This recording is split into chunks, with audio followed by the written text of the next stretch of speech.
Widow's Bay continues to be the best new show on television right now, as we get this history lesson of what happened in 1702 during the first and only plague on the island, as we officially meet Mr. and Mrs. Warren. Welcome back to my channel, where after many requests, today we are taking a deep dive into episodes 6 and 7 of Widow's Bay. Man, these two chapters changes everything. As we get the answers to the mystery of this cursed island, as we witness the arrival of the woman who would become the end of the Warren legacy, and that being Sarah Westcott, or does she? Because episode 7 might have shown otherwise. With that said, grab your lanterns and get comfy in your coffins, because we're going back to 1702 into the present, as we're here to break it all down. Full spoilers ahead. It was September 16th, 1702, the year of the Lord, where we find Sarah Westcott arriving by boat, prepared for marriage to the founder of Widow's Bay, Richard Warren, making her his second wife.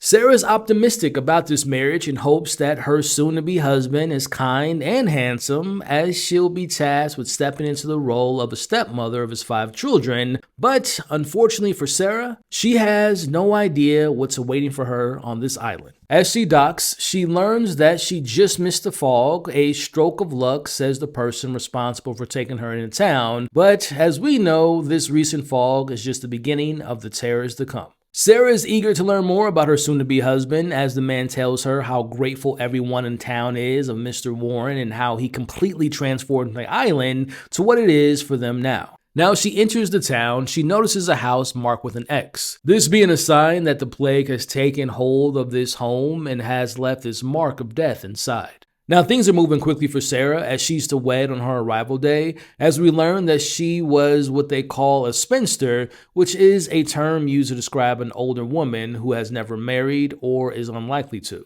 Now it's here that we learn that since the island was considered small, Warren had to go to the mainland to find his wife Sarah. Now Sarah continues to try to get more information about Richard, but she is interrupted by the arrival of Pastor Collins. Now, Pastor Collins speaks to Sarah about having friends on the island and assures her that if she ever feels alone, that he'll be there for her, which to me was a subtle invite from him, which will make a lot more sense later in this episode. It is now time for the wedding, and even though we briefly saw this character at the beginning of episode 5, it is here that we finally get to meet Richard Warren, who's played by the incredible Hamish Linklater.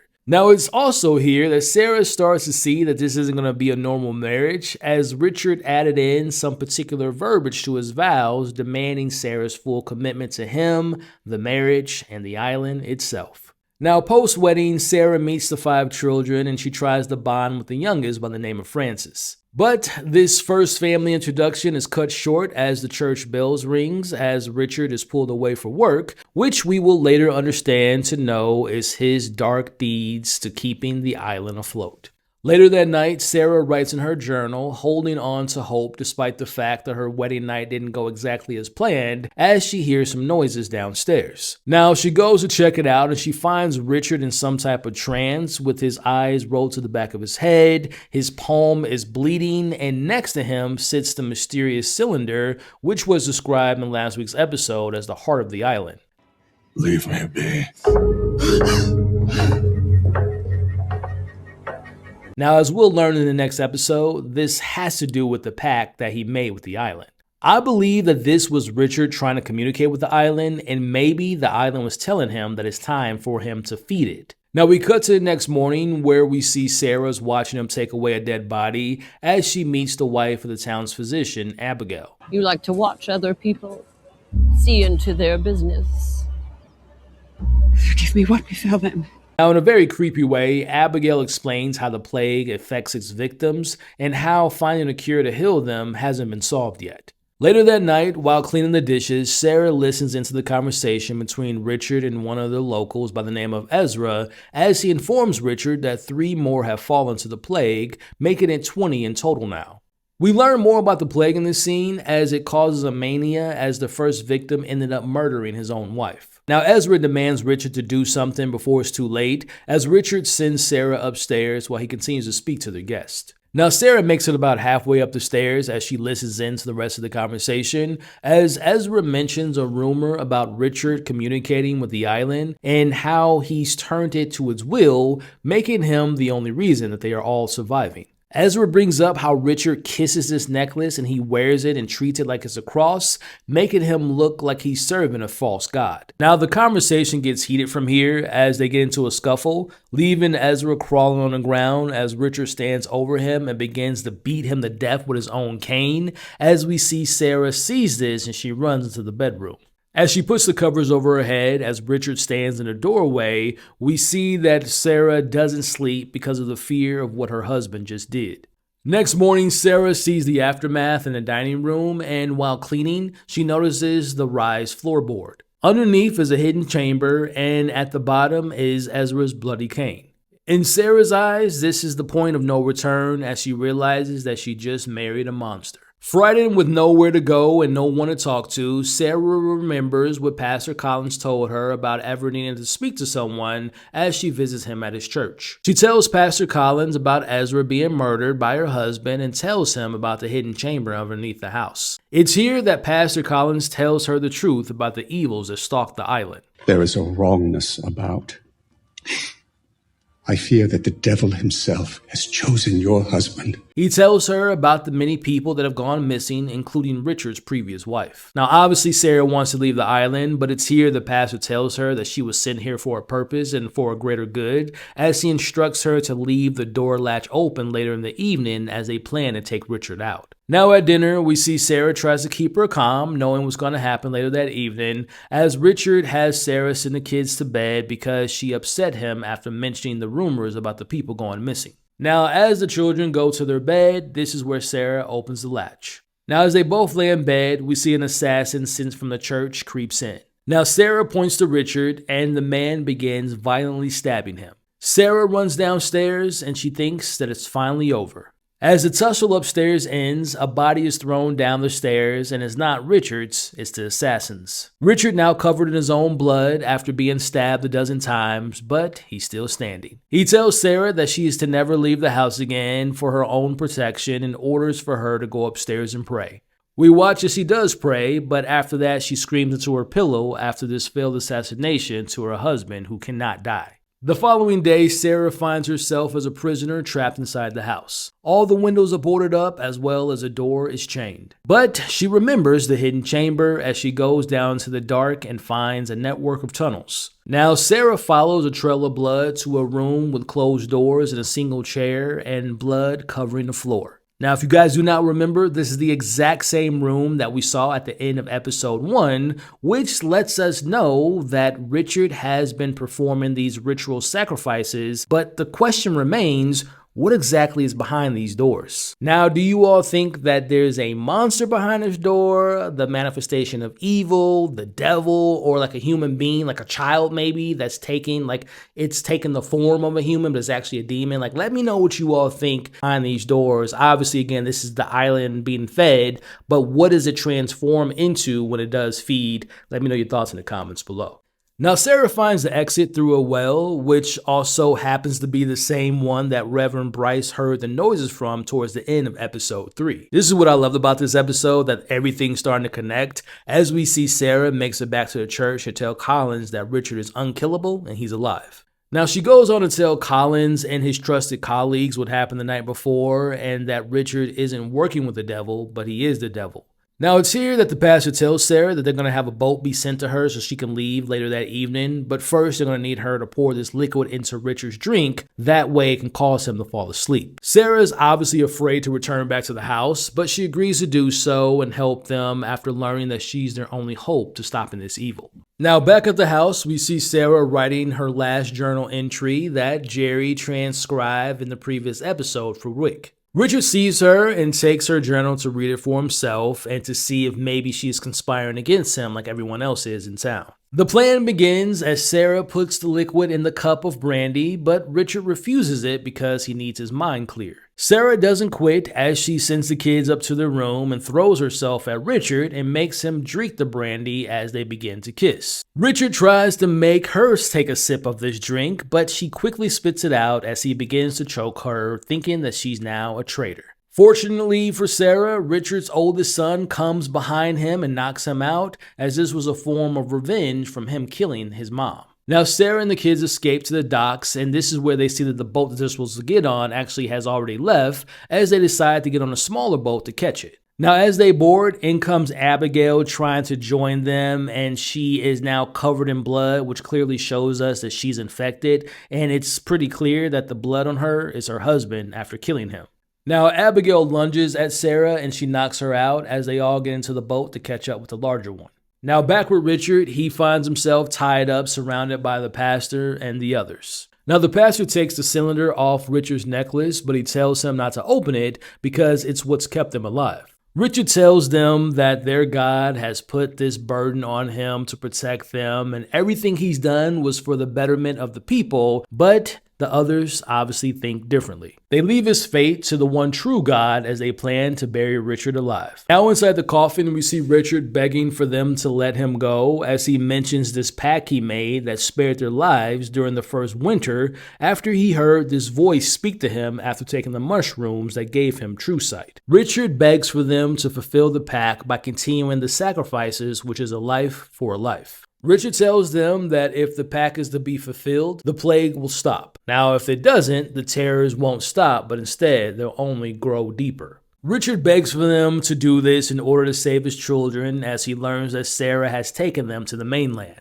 Now, Richard begins to panic and scream as he says the island won't let them go, as we know that anyone that's born on the island, and if they leave the island, they're going to end up dying, which means that his children are about to die. Richard continues to beg to stop Sarah and screams in fear, knowing that his children are about to die, but they proceed to close the coffin, and we hear him breathing as it slowly fades away. Our last shot takes us back to present day where we find Wyck digging out Richard's grave, which leads us directly into episode 7. Now, before we break down the next episode, let me just share my brief thoughts on this 6th episode. First off, Ty West was the director of this episode, and if you all don't know, or you might remember that name, he's the director of movies such as X, Pearl, and Maxine, and some other great movies. I thought that Ty West directed the hell out of this episode. As far as the performances go, I thought they were great, especially from Betty Gilpin as Sarah. I love the subtleties in her performance where she was starting off to be excited, then she became nervous, and then she was afraid, and she became protective. I thought that she was just amazing in this entire episode. Now, speaking of amazing, when hasn't Hamish Linklater delivered an A+ performance?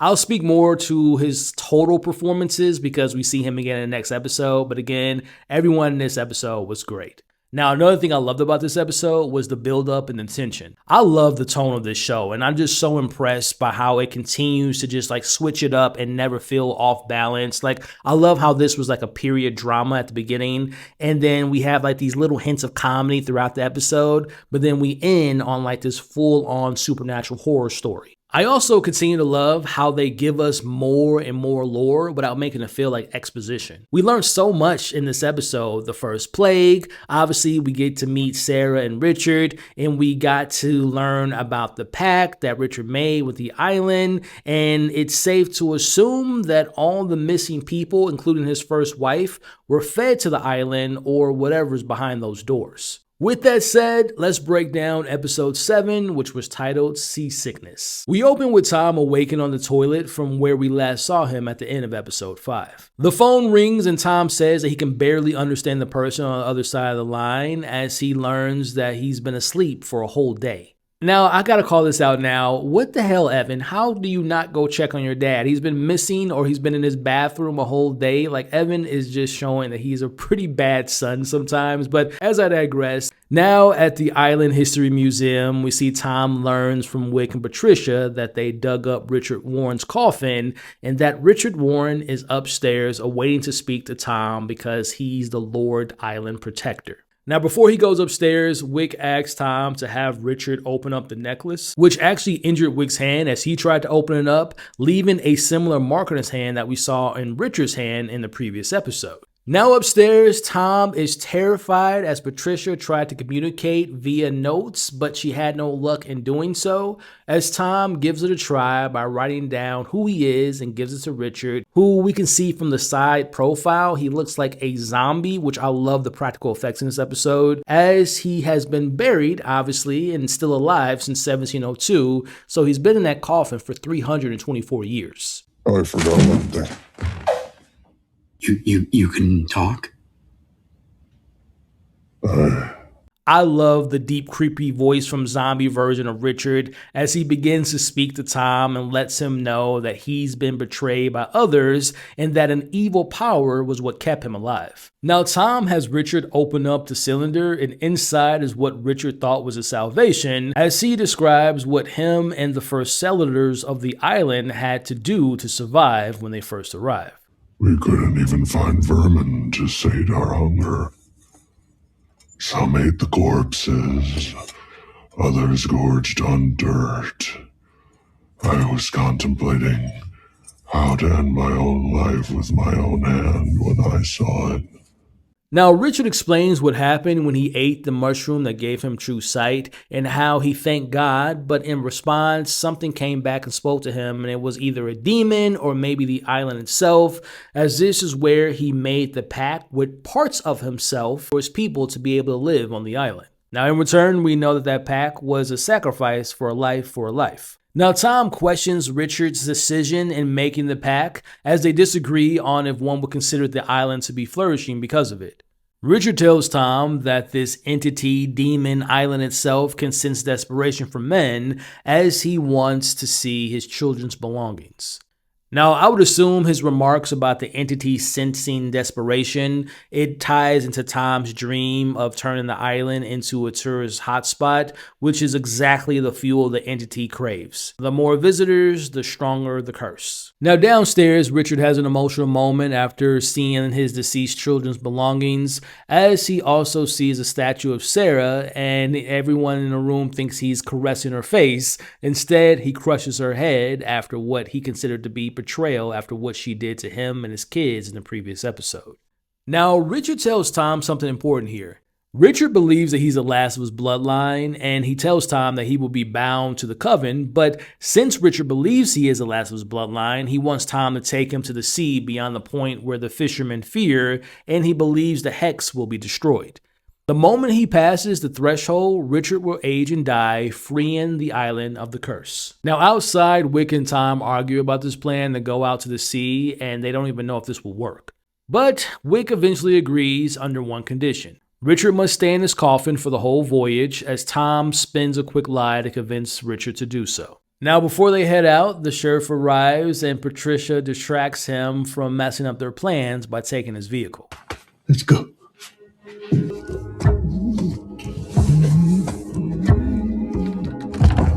Now at sea, and hoping this works for they can stop the curse, we see Wyck explains how the Beyond Point is actually called the Dead Zone and considered by many fishermen to be the island's own version of the Bermuda Triangle. As they get closer, the island begins playing games with them, sending them stress calls over the radio and rocking the boat. Now, Wyck has Tom go check on the restraints on Richard's coffin, as Tom ultimately feels bad that they haven't let him out of his coffin yet, as we get this funny moment of Tom and Richard cursing at each other.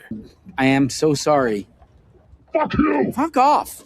Now, Tom goes to Wyck about letting Richard out, and he doesn't because he doesn't trust a man who is about to face death. Now, Wyck tells Tom a story about him and his close friend, Mark Doyle, who was Jerry's brother. Back when they were 16, they went on this joyride in the middle of the sea during a lockdown. Now, unfortunately, while out in the sea, they got struck by some sea creature with tentacles as Wyck abandoned the ship and was grabbed by what he thought was a creature, but it actually was Mark, and Wyck kicked his friend's hand off of his feet, basically feeding him to the creature. I bet you if we end up seeing this sea creature at some point, it's probably like some Lovecraftian creature, which I hope that we do get to see it eventually. Now, I want to go back to the story that Wyck told Tom. I'm curious if Jerry actually knows what Wyck did to her brother. Or because they snuck out in the middle of the sea together and what ended up happening to him, maybe Jerry's dad blamed Wyck and like they always had this beef. So again, I'm really curious on the importance of the story because I think it's going to be important for later in the season. Now, during all this, back home, Evan's on a date with a local girl as he tells her how he feels about Dad and how he feels like he's been lying to him. Now, the local girl convinces Evan to look through his father's belongings to see what he's been hiding from him. They end up finding Tom's secret box, and inside are pictures of Evan's mom, but Evan is surprised to see a picture of him and his mom, which is odd because as we were told, and as he was told by his father, that his mother died giving birth to him, which clearly was a lie. So now I'm wondering what actually happened to Evan's mom. Did she die later on of childbirth complications, or did the island take her? Either way, I don't think it's a coincidence that Richard and Tom lost their first wives. Meanwhile, after taking his vehicle, Patricia is relieved that the sheriff won't be taking her to jail for the night because he'll rather not hear her crying all night as she did on the ride to her house. Now, in exchange for not locking her up, the sheriff wants Patricia to tell him about what wild things have been happening recently on the island. Patricia gives him just enough information on what's been happening, and he's good, as he refuses to hear any more. He tells Patricia that he'll be resigning in the morning and wishes them and the others the best of luck. Now, back on the boat, Richard eats and drinks for the first time since being freed. Richard begins singing a sailor's song about who would be the last man. As they get closer to the dead zone, Richard begins to question his decision on if he wants to live or die. When I think of my children, something trivial, petty grievance. When I think of my mother, what will I say, please God? Let me live. Now, the boat hits something causing a spare boat for Wyck to use because he can't go beyond the dead zone, because obviously the rule is if you're born on the island, you can't leave the island. As Richard now is up, and after being awake for a few hours and eating, we can see that his movements are much better. Noticing his improvements, Richard changes his mind about death and he wants to live as he attacks Wyck and Tom, leaving Tom to defend himself. But Wyck gets back into the picture as they both manage to put Richard back in the coffin. And in doing so, we see that they almost are at the dead zone as Richard kicks Wyck off of the boat to save him. Now, they ultimately pass the point as Tom opens the coffin to find Richard's bones and ashes inside, meaning that it worked. Again, he was the last of his bloodline and the curse is over, or is it? Now, Tom tries to find Wyck after tossing him off the boat as Wyck finds his way back on board and he's alive and well and the mission's complete. And for the first time this season, Wyck gives Tom a compliment and we see them laughing and having a good time together as they think that the curse is over. Now we end with Evan looking at the picture of him and his mom, who's staring off in the distance like she did at the end of episode 5 after trying to go to the mainland, as Evan is going to most likely want to learn the truth from his dad about what actually happened to his mom. Our last scene takes us to the inn where a guest is unhappy with his stay as William kicks him out. But then we have this moment where we zoom in to this painting of a child in water as this person uses a paddle to save them. Now, my question is, who's the kid in the painting? Let me share a fun theory I have with you all. Now look, we all know that the curse isn't over because we got 3 more episodes, right? But speaking logically to why I don't think the curse is over, and I think that because Richard isn't the last of his bloodline. Stick with me here. What if this painting was from the previous episode where Sarah was trying to escape the island with Richard's kids on the boat, but maybe the boat was capsized and the painting is of maybe Richard's youngest child, Francis? What if Francis or one of his boys survived and they made it back to the island alive, meaning Richard's bloodline continues, which also means that the curse will continue? So what to expect next after this episode? First off, the Evan and Tom of it all. Like, are they going to get into this big battle? What's the real story? What happened to his mom? Is there some type of dark past involved? Was she murdered? Was she taken by the island? I'm really excited to learn more about that. Obviously, the painting situation, is this a new character? Are they attached to the Warren bloodline and tied to the mythos of the island? And also the Jerry of it all. Like, does Jerry know what Wyck did to her brother? And if she does know, is Jerry someone that can be trusted? Now, overall, as far as this back-to-back episodes, I love how they played like one big movie and they were like perfect sequels to each other because we met the Warren, we met Richard in episode 6, we got the continuation of his story, we still build on the lore and the mythology of this island. So I thought that this special 2-episode event, if you want to call it that, was excellent.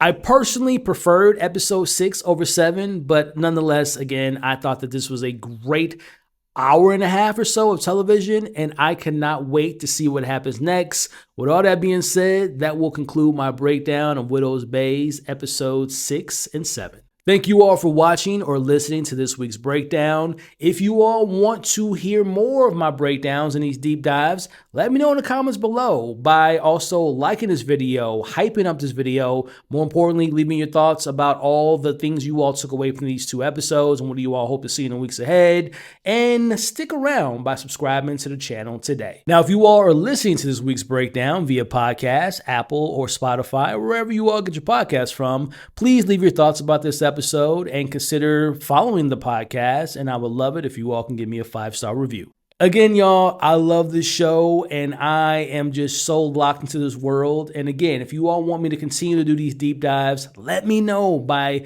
engaging with the video. Let me know in the comments below. But in the meantime, I thank you all again for supporting the channel and watching this week's breakdown. Again, I appreciate you all. Don't forget, you all are awesome. Stay safe, and I'll catch you all on the next breakdown.